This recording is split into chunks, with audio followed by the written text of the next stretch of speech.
Same area, come from Boston College. What are you looking forward to the most about this season? Really just going through the season, the ups and downs of a basketball season with this group. I really think this is a terrific group. When you talk about the 5 seniors, and I include Jake O'Brien in that group of guys that have been here for 4 years and now going on their last journey together, it's going to be great being a part of it. So you guys, you inherited a pretty good class that reached the tournament last year. I know you guys lost a couple people from last year. How does it feel to coach for you? Like, what are you most looking forward to this year? Well, just again, I think the thing I've been most impressed with is all of our guys. I think I've been impressed with their character. I think they really enjoy being around each other. I think we have great team chemistry. But I think the special thing for us is the 5 seniors. I really do. I think it's 5 guys that really get it. They understand the importance of hard work, togetherness, and when you have a group like that, you can have success. Coach, with Jake being Jake being out for the season, are there really any guys in particular you're kind of looking to fill that void there in the starting lineup? Well, I think that's more of a collective thing. I think it's too early to tell really who's going to be the guy that steps into a more prominent role than another. But I think, again, I'm going to fall back on our 4 seniors with their leadership, DJ Irving, Dominic Morris, Travis Robertson. I think you have enough guys there, Mike Terry, that have had some experience. They've won at a high level. They understand it. I think collectively, we'll have to kind of take in that void that Jake has left for us.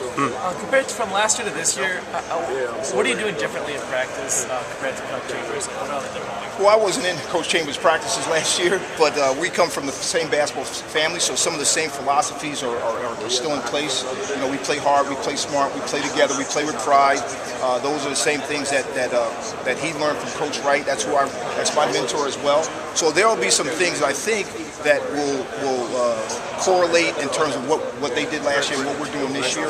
I think a little bit of what we're trying to do is really teach them how to play a little bit better together because we lost John Howell. We lost such a prolific scorer. And those are things that we're kind of working on this year, is just doing a better job because we don't have that, that guy that can go and do some of the things that he was able to do. So how are you trying to offset the losses? Jake, John Holland from last year, what are you doing within the offense to offset their losses? Really basically teaching guys how to make better decisions, teaching guys how to set each other up, talking about getting high percentage shots, maybe working the ball a little bit more than we did last year at times. Those are some of the things that we're really working on to kind of incur the loss of such a great player in John Howell. And I think they've proven also that they could win without John. They beat Vermont at Vermont, which isn't a tough place to win, and they won that game without him. So I think they've shown that they can step up, and I think these guys are ready to do that. Dom Morris is a guy who last year came in, ton of talent, 270 pounds, can shoot from outside. I hope he's not 270 now. But all the other coaches in the league talked about his talent, but last year he had a tendency to kind of sit on the perimeter. So what would you say about Dom's development and what you're looking for out of it? Well, the thing I love about Dom is that I think he's a very good all-around basketball player and a guy with some size that you might want to have around the basket more often than not, but he's also a guy who's pretty good on the perimeter. He can shoot it, he can drive it, he can pass it. He's really my kind of player, and we have to be able to use him where he can take advantage of mismatches and be able to exploit guys on the perimeter as well as inside, and have a game where kind of he's able to play off that because he's multi-talented kid, and I think he's a kind of a kid that is going to get better each and every day in practice, and each and every game he's going to get better. He's a guy that thinks the game, he understands things. I'm looking for a big year for him. This is your 3rd conference in as many years, and your 2nd role. Yeah. What did you learn last year that's going to make you a better coach? Oh, I learned so many things from Steve. I worked for Jay Wright for a long time as a young assistant coach, and I owe him a great deal. Any of the success I've had, I owe it to Jay Wright. I learned a great deal from him, and then Steve, I just learned so many things. One of the major things I've learned from him is just patience. Having patience with yourself, having patience with your players. He's a terrific offensive mind. I really think he understands the game at a high level. After working for him, I can see why we didn't have such a great record against him when he was at Cornell and I was at Columbia. He does a great job preparing his teams. I think his teams play with unbelievable offensive confidence. You know, and I think he's very good at teaching his kids how to play together on the offensive end. Just a terrific coach. And I think with Jay, as well with Steve, I think both guys are very good. They don't have a lot of weaknesses. So it's a combination I've learned from both guys. But last year was a great year for me just to kind of sit back and watch. That was kind of what I was alluding to. Sitting back and watching, do you learn a lot more than the daily grind and pressure of being the head coach? Well, I think the big thing is it's such a different style of play that Steve has taught than what I was brought up teaching. And so from that standpoint, yeah, I thought, you know, it was really a year for me to kind of watch him implement his style for the first year. And it was kind of great to kind of watch it developing stages. So yeah, I would say me being able to kind of sit back and watch it, be like you going and working under another reporter and him doing all the work and you just working and learning a different style from yours. And I think it was very helpful.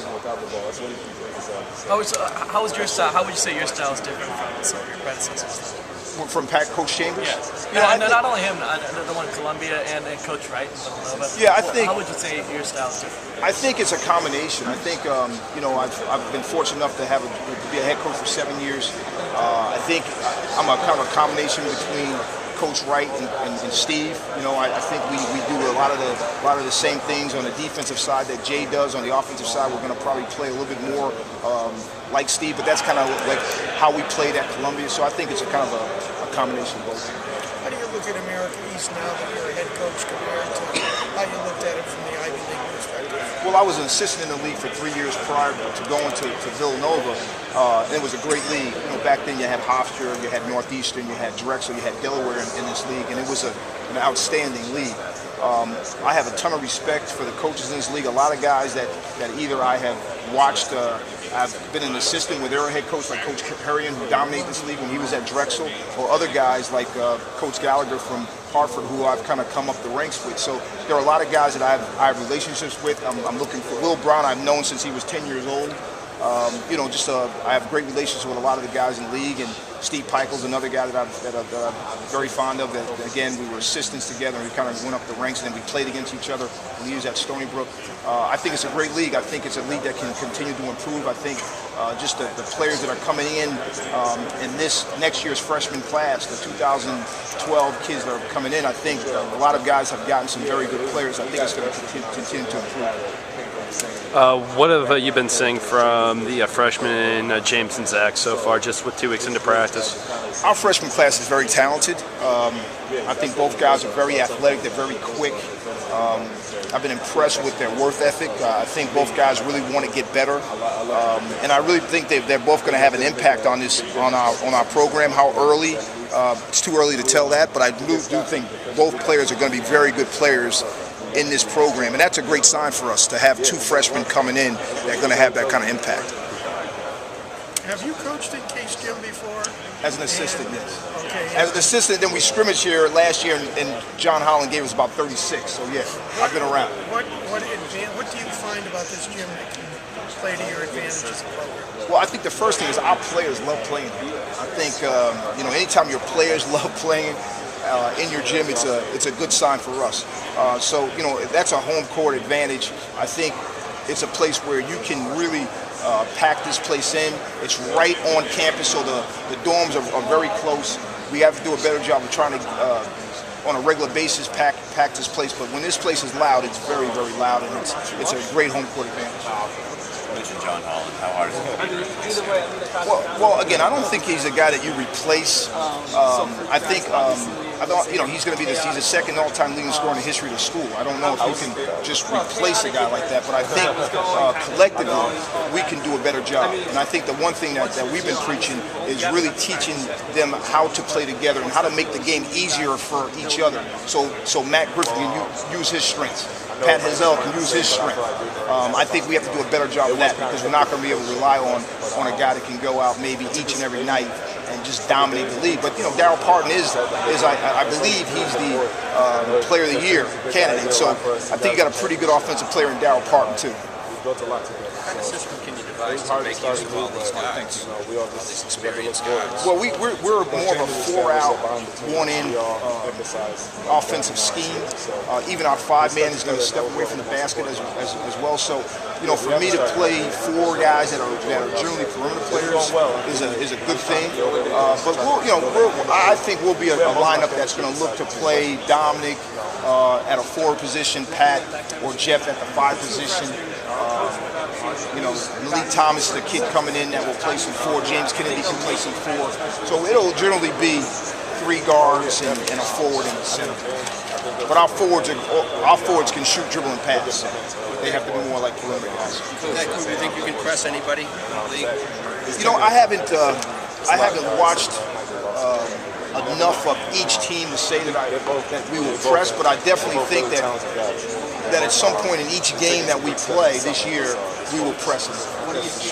Coach, last year certainly injuries played a part in it. Some of it was also having, a bunch of young players coming together.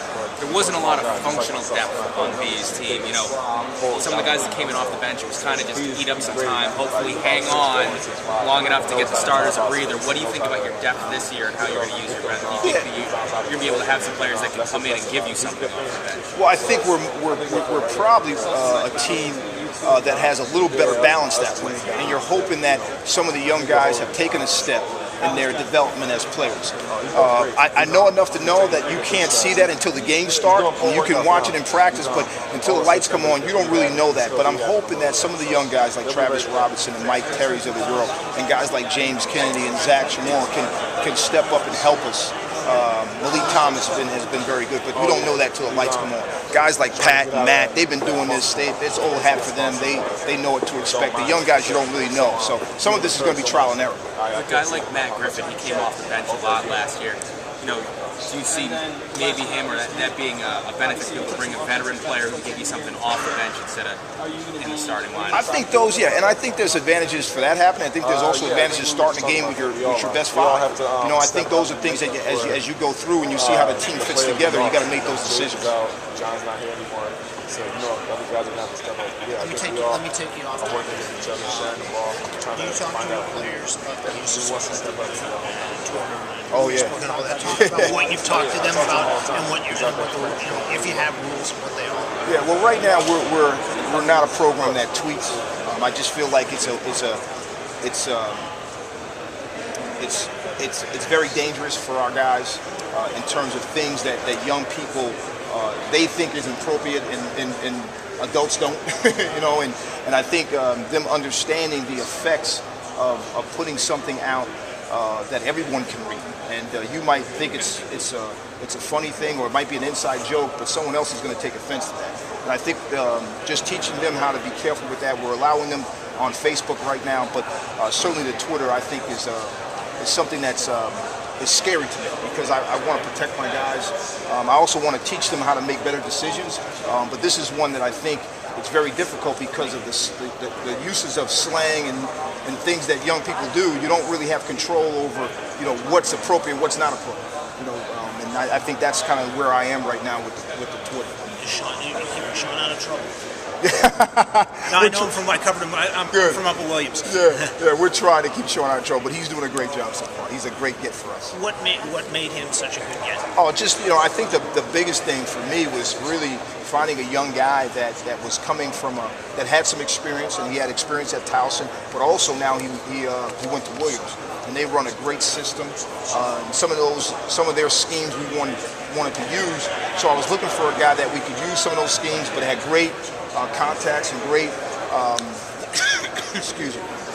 great recruiting ability, and also a good coach, and he is great in all those areas. And I think his biggest strength is the way that he communicates with our players. I think they really respect him, they like him. He's been very good. Which leads me to the next question. You're also a Division III guy. Is it different for you guys when you go up to Division I and coach, let's say, guys who come out of Division I programs? I don't know, and I've thought about that often. I think the biggest thing that being a Division III guy that I've learned is that, when you're at Division III, you're playing for strictly the love of the game. You're not the way you're going to eat. You're eating at Burger King and Ponderosa. You're not staying in hotels overnight. You're taking vans, and you just play for the love of the sport. So you're not you know, I think you're not spoiled in any way when it comes to basketball. And you know, being at this level where you're traveling and you know they've gotten to the point where people are taking charter flights here and there. You know, you just get brought up through the business in a different way. You know, whether or not that correlates to being a better coach, I don't really think so. But I just think it's a different experience. Change your eye a little when you look at guys from, you know, that you see something, you know, something, you know, like a diamond in the rough kind of guy that maybe you don't when I'm see looking elsewhere? for, yeah, I think I would like to get. I think I enjoy bringing Division III guys up. I think because they don't take things for granted. They kind of understand that they have to really grind it out and work hard every day, and I think they are appreciative of the opportunities that you give them. So certainly, I think Division III guys can be very good at this level, and they prove it. Van Gundy was a Division III guy. And you're playing BC for the first time since 2004. How did that game really kind of come together? Like, did it help that you coached under Steve last year? Like, did those connections kind of help? And really, how did it all come together? I had nothing to do with this game. And if I had my brothers, we got to play the game. It's a great game to play for you know, the city of Boston and both campuses. You know, it's always hard. I played against Steve for 7 years at Cornell, and those games were always tough to play because I'm very fond of him. We have a great relationship. But you know, when the game starts, I played against my brother. I played against my mentor. I played against, you know, probably the people I'm most closest to in college. And once the game starts, it starts. But there's always a feeling afterwards. Whether if you win, you feel good, but you still feel a little bad for your buddy. And I think Steve would feel the same way. So, you know, those are just always tough nights. Obviously, you guys are always kind of trying to get attention. It's kind of tough to get a foothold here. Do you think the lockout could help college basketball? Oh, no question, no question. We're hoping that. You know, David Stern was the former board of trustees, head of the trustees at Columbia. So I'm trying to tell them to keep that lockout going. You know, give us a chance to get some of those NBA fans to some of our games. But there's no question for someone that loves the game of basketball, that's really into the NBA scene. Hopefully, we can bring some of those fans here. Because this, obviously, you know, this is a pro sports team. It would be kind of obvious, but what are some of the benefits of just getting attention, you know, on your teams, on college basketball? Oh, it's huge. It's huge. I mean, if you would talk to our people here, the fact that they were able to go to the NCAA tournament and how many hits. Now with the social media, it's just a whole nother thing. It's really an unbelievable opportunity to get attention like this onto your program, because I think it helps in so many ways. It helps with the spirit of your team. It helps with admissions, and it helps, you know, with our guys feeling good about their experience. I think it's great.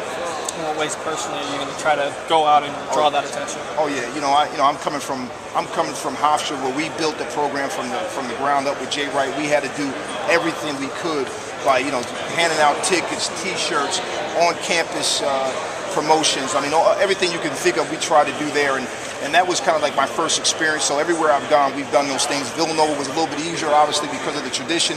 But when I went to Columbia, we had to build that program from the ground up. And by the time we left, you know, we were getting a very good support from not only the kids on campus and the administration and the faculty, but also the community.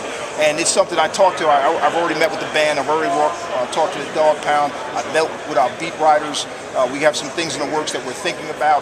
It's one of those deals where you just have to work hard at it all the time. And you know, this is not a place where we've gotten great support each and every game.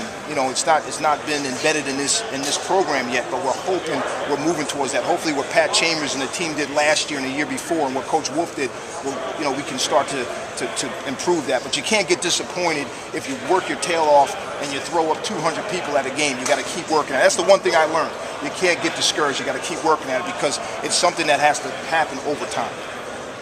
Have you talked to Pat much lately? Yeah, you know what? Pat and I talk very often. He's one of my really good friends. You know, we support each other. We're from the same basketball family. We're like brothers, to be honest with you.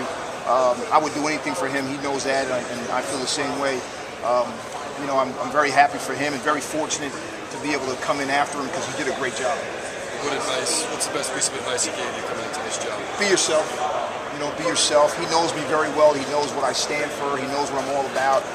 I think he thought I'd be a great fit here, and just be yourself. You know, he's someone that you know, he was a younger guy coming into the ranks. I had already left Villanova. So I've had some more experience than he's had. So hopefully I've been of some help to him as well. But his advice was great because I really feel like it was probably the best advice he could have given. Would you acknowledge if there was anybody who told you not to take this job?